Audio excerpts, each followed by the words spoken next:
अस्सलामुअलैकुम students, welcome to Memar institute of technology YouTube channel. मैं उम्मीद करता हूँ आप सब खैर खैरियत से होंगे। आज के हमारे सेमिनार का टॉपिक है cyber security and hackers. Hackers आपने मूवीज़ में देखे होंगे, हुडी पहने होते हैं और एक डार्क एनवायरनमेंट में बैठ के अपने कंप्यूटर से किसी का सिस्टम हैक करते हैं, किसी पे अटैक करते हैं या किसी के अकाउंट्स को डिस्ट्रॉय करते हैं। क्या आपको इस बात का पता है कि हर 40 सेकंड में एक हैकिंग अटेम्प्ट होता है। हैकिंग अटैक का मतलब ये है कि हर 40 सेकंड में कोई एक हैकर किसी का अकाउंट, किसी का बैंक अकाउंट, किसी का सोशल मीडिया या कोई डेटा अपने पास हैक करने का ट्राई करता है। साइबर सिक्योरिटी का मतलब है अपने कंप्यूटर्स, अपने नेटवर्क्स और अपने डेटा को सेफ रखना। किससे सेफ रखना? हैकर्स से और अनऑथराइज यूज़र्स या एक्सेस से। अनऑथराइज का मतलब है वो इंसान जिसका आपके डेटा से कोई ताल्लुक़ नहीं, जिसके पास आपके डेटा का कोई पासवर्ड, किसी भी किस्म का कोई भी ऑथराइजेशन नहीं है। आजकल सब कुछ इंटरनेट पे है, बैंकिंग से लेके शॉपिंग तक सोशल मीडिया की वजह से सिक्योरिटी बहुत इंपॉर्टेंट है। हैकर्स वो होते हैं जो सिस्टम में घुसने की कोशिश करते हैं बगैर किसी सिक्योरिटी के, बगैर किसी पासवर्ड के। कुछ हैकर्स बुरे काम करते हैं और कुछ हैकर्स हेल्प करते हैं सिस्टम सिक्योर बनाने में। तो आज हमारा सबसे पहला हैकिंग और साइबर सिक्योरिटी में टॉपिक है who are hackers. Who are hackers में हमारा जो पहला टॉपिक है, आपको थोड़ा बहुत हैकर्स के बारे में पता होगा कि हैकर्स क्या होते हैं। हैकर्स वो इंसान है या वो यूज़र है कंप्यूटर का जो अपनी स्किल्स को यूज़ करके सिस्टम में या डेटा में बिना परमिशन के घुसता है। आपने मूवीज़ में हैकर्स को हमेशा देखा होगा कि वो अपना एक हुडी और डार्क एनवायरनमेंट की वजह से फेमस होते हैं, लेकिन असल में जो हैकर्स होते हैं वो एक नॉर्मल पर्सन भी हो सकता है, वो आप भी हो सकते हैं, वो मैं भी हो सकता हूँ। सब हैकर्स बुरे नहीं होते। फर्स्ट ऑफ ऑल हमें मूवीज़ में देखने को मिलता है, हमने ये भी मूवीज़ देखी होंगी, कुछ हैकर्स हेल्प करते हैं किसी की, तो वही रियलिटी में भी होता है। सब हैकर्स बुरे नहीं होते। कुछ हैकर्स अच्छे काम के लिए भी हैकिंग करते हैं। अब हमारा जो इसके बाद अगला टॉपिक है वो है टाइप्स ऑफ हैकर। हमने ये देख लिया कि हैकर्स क्या होते हैं, कि जो किसी की भी परमिशन के बगैर किसी के डेटा को, किसी के सोशल मीडिया प्लेटफॉर्म्स को, बैंक्स को अनऑथोराइज तरीके से उसके अंदर घुसने की कोशिश करते हैं। अब हमारे पास जो उसके बाद हैकर्स की 3 टाइप्स हैं। वैसे तो हैकर्स की 5 से 6 टाइप्स आप कंसीडर कर सकते हैं, लेकिन मेन जो हमारे टॉप पे आती हैं वो 3 टाइप्स आती हैं। सबसे पहली टाइप है हमारे पास हैकर्स की black hat hackers. Black hat hacker से आपने कभी सुना भी होगा। ब्लैक हैट हैकर क्या होता है? ब्लैक हैट हैकर एक ऐसा हैकर होता है जो कि आपके सिस्टम को अटैक करता है। आपके सिस्टम में यानी कि सारी जो क्रिमिनल एक्टिविटीज़ होती हैं वर्ल्ड में, साइबर वर्ल्ड का मतलब है हमारी इंटरनेट की दुनिया, उसमें जो भी इलीगल तरीके से सिस्टम हैक करते हैं, पैसे चुराते हैं, डेटा लीक करते हैं, किसी के भी सिस्टम को, ऑनलाइन सिस्टम को डैमेज करते हैं, इनका गोल क्या होता है? सिर्फ अपना फ़ायदा उठाना, किसी के पैसे बैंक से ले लेना, किसी का डेटा ले लेना, किसी की इमेजेस उसके मोबाइल फ़ोन से या उसके सिस्टम से हैक कर लेना। इन सब को हम कहते हैं black hat hackers. Black hat hackers का यानी आप यही समझ सकते हैं, अगर हम इसको नॉर्मल लैंग्वेज में कहें, ये बुरे हैकर्स होते हैं जो ना किसी सिर्फ अपना फ़ायदा देखते हैं और किसी दूसरे के भी सिस्टम को ये डैमेज करते हैं। उसके बाद जो हमारे पास दूसरी हैकर्स की टाइप है वो है white hat hackers. White hat hackers को हम इथिकल हैकर्स भी कहते हैं। ये हैकिंग स्किल यूज़ करते हैं सिस्टम को सिक्योर करने के लिए। इनको भी हैकिंग आती है जिस तरह ब्लैक हैट हैकर्स को आती है, ये भी उसी तरह से। लेकिन ये हम इसको, जैसे हम ब्लैक हैट हैकर को बुरे हैकर्स कंसीडर करते हैं, इनको हम एक अच्छे हैकर्स बोल सकते हैं, क्योंकि ये कंपनीज इनको हायर करती हैं ताकि ये उनके सिस्टम चेक करें, उसमें किसी भी किस्म का कोई मसला, कोई भी इशू हो तो ये उसको फाइंड करके फिक्स करते हैं। ये असल में इसको हम डिजिटल बॉडीगार्ड्स भी कह सकते हैं, क्योंकि अगर एक साइड पे ब्लैक हैट हैकर्स, कोई भी हैकर, कोई भी इंसान किसी चीज़ पे अटैक करने की कोशिश करता है तो जाहिर सी बात है उसको डिफेंड करने के लिए भी कोई उसी के बराबर का इंसान मौजूद होगा। तो मुझे उम्मीद है आप वाइट हैट हैकर और ब्लैक हैट हैकर्स के बीच में डिफरेंस समझ गए होंगे। उसके बाद है grey hat hacker. Grey hat, अब सर आप बोलेंगे सर ब्लैक और वाइट का तो समझ में आ गया, अब ये ग्रे हैट हैकर क्या होता है? ग्रे हैट हैकर का मतलब है ब्लैक और वाइट के बीच में होते हैं ये। कभी ये हेल्प करते हैं, कभी प्रॉब्लम रिपोर्ट करते हैं और कभी बिना परमिशन के हैक भी कर लेते हैं। उनका इंटेंशन हमेशा बुरा नहीं होता, लेकिन उनका एक्शन इलीगल या रिस्की हो सकता है। इसका मतलब आप यूँ समझें कि कोई नया नया बंदा है जो हैकिंग सीख रहा है, तो शुरू में तो वो किसी कंपनी का ना डेटा सिक्योर कर सकता है, लेकिन शुरू में जो भी हैकिंग सीखता है तो वो ये ट्राई करता है कि मैं किसी चीज़ को हैक करके देख लूँ, किसी चीज़ को हैक करके ट्राई करूँ। क्योंकि शुरू में जो भी सीखता है उसको एक किस्म का ये एक्साइटमेंट होती है हैकिंग सीखने की।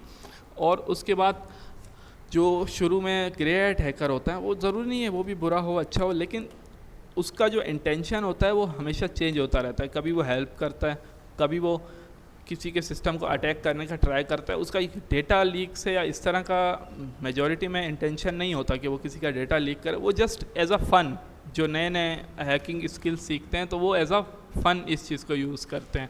अब आपको मैं कुछ ऐसी फैक्ट्स बताऊंगा कि जो जिससे आप अपने आप को हैकर से सेव कर सकते हैं।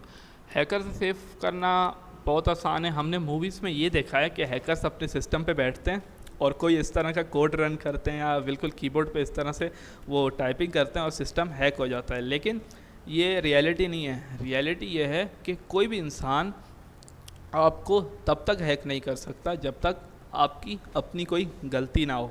अपनी गलती से क्या मतलब है कि मैं आपको एग्जांपल देता हूँ कि आपके घर में कोई भी चोर तब तक नहीं घुस सकता जब तक आपकी कोई खुद की गलती ना हो या आपके घर में कोई कमज़ोरी ना हो। कमज़ोरी से क्या मुराद है? आपका घर का गेट ना खुला छूट गया हो, आपके घर का अपना कोई बंदा मिला हो, आपके घर सेफ़ लोकेशन पे ना हो, तो ये आपके घर की और आपकी कमज़ोरी है। इसी तरह से कंप्यूटर में या इसमें साइबर सिक्योरिटी में जो यूज़र की कमज़ोरी होती है वो ये होती है, या तो यूज़र किसी ऐसे अनऑथराइज लिंक पे क्लिक करता है या किसी ऐसे फॉर्म पे क्लिक करता है, किसी ऐसी वेबसाइट पे परमिशन देता है। तो इस तरह से यानी जब तक यूज़र ख़ुद से ना चाहे वो कभी भी हैक नहीं हो सकता। यूज़र को ट्रिक किया जाता है हैक होने के लिए। अब मैं आपको कुछ पॉइंट्स बताता हूँ माइनर से, जिससे आप ख़ुद को हैक होने से सेफ रख सकते हैं। तो सबसे पहला जो हमारा पॉइंट है वो है आप स्ट्रॉन्ग पासवर्ड यूज़ करें। लोग मैं देखा है हमने हॉटस्पॉट में या किसी भी गूगल में, ज़्यादातर पाकिस्तान में मैंने देखा है कि स्ट्रॉन्ग पासवर्ड यूज़ नहीं करते, सिंपल पासवर्ड रखते हैं 1 2 3 4 5 6 या इस तरह से पासवर्ड रखते हैं जो कि ईज़िली कोई भी हैकर इसको ब्रेक कर सकता है। आप स्ट्रॉन्ग पासवर्ड बनाएं, आप उसमें लेटर मिक्स करें, सिंबल्स मिक्स करें, नंबर्स डालें। और जो दूसरा है, आपके जो ईमेल अकाउंट्स हैं, इंस्टाग्राम है, व्हाट्सअप है, फेसबुक है, उस पर आप 2 फैक्टर ऑथेंटिकेशन ऑन करें। अगर आपका पासवर्ड ईमेल लीक भी हो जाए तो हैकर एक्सेस नहीं कर पाएगा। क्यों? जब तक आप उसको ये परमिशन नहीं देंगे कि वो आपके अकाउंट को इवन पासवर्ड के साथ भी नहीं खोल पाएगा। उसके बाद है पब्लिक वाईफाई आपको अवॉइड करना है। पब्लिक वाईफाई का क्या मतलब है? हम किसी मॉल में जाते हैं, हम किसी भी ऐसी पब्लिक प्लेस पे जाते हैं जहाँ पे हमें फ्री वाईफाई मिलता है, तो कुछ लोग फ्री समझ के फटाफट उसको एक्सेस कर लेते हैं, क्योंकि आपके जो 90% हैक होने का चांस होता है वो इंटरनेट से ही होता है। तो आप कभी भी किसी भी पब्लिक वाईफाई पे इतना आप ट्रस्ट ना करें। हाँ, अगर आपको इमरजेंसी है तो आप थोड़ी देर के लिए यूज़ कर सकते हैं, लेकिन उस पर आपको डिपेंडेंट नहीं रहना है कि आप उसी वाईफाई को यूज़ कर रहे हैं, उसी से आप सारे डेटा वगैरह सब शेयरिंग कर रहे हैं। तो आपको पब्लिक वाईफाई हमेशा के लिए अवॉइड करना है। किसी को भी ओवर शेयर अपनी इन्फॉर्मेशन नहीं करनी है सोशल मीडिया पे। अपना एड्रेस, अपना phone number, school details, ID card, किसी भी चीज़ की पोस्ट आपको ऑनलाइन किसी से शेयर नहीं करनी है अगर वो ट्रस्टेड नहीं है। हाँ, अगर कोई गवर्नमेंट वेबसाइट्स हैं या कोई लीगल वे में आप किसी चीज़ का प्रोसीजर कर रहे हो तो उसमें आप दे सकते हो, लेकिन अगर आपको दिल में ज़रा सा भी इस चीज़ के बारे में आता है कि ये यहाँ पे मुझे अपनी ये इन्फॉर्मेशन शेयर नहीं करनी है, तो आपने वहाँ नहीं देनी है। क्योंकि किसी को इस तरह से अपनी इन्फॉर्मेशन देना भी एक तरह की हैकिंग टेक्निक होती है, क्योंकि लोग जो हैकर्स होते हैं वो आपको इसी तरह अपने ट्रिक्स में फंसाते हैं कि आपके पास ये आपका इनाम निकला है या आप ये फॉर्म फिल करेंगे तो आपको ये गिफ्ट दिया जाएगा। इस तरह से आपको ये इजीली ट्रिक करते हैं। अब ये सॉफ्टवेयर एंड ऐप्स अपडेट रखें। सॉफ्टवेयर्स जो आपके मोबाइल में फेसबुक, व्हाट्सएप, इंस्टाग्राम या जो भी है, ये सब सॉफ्टवेयर्स कहलाते हैं। इनको आपको अपडेट रखना है।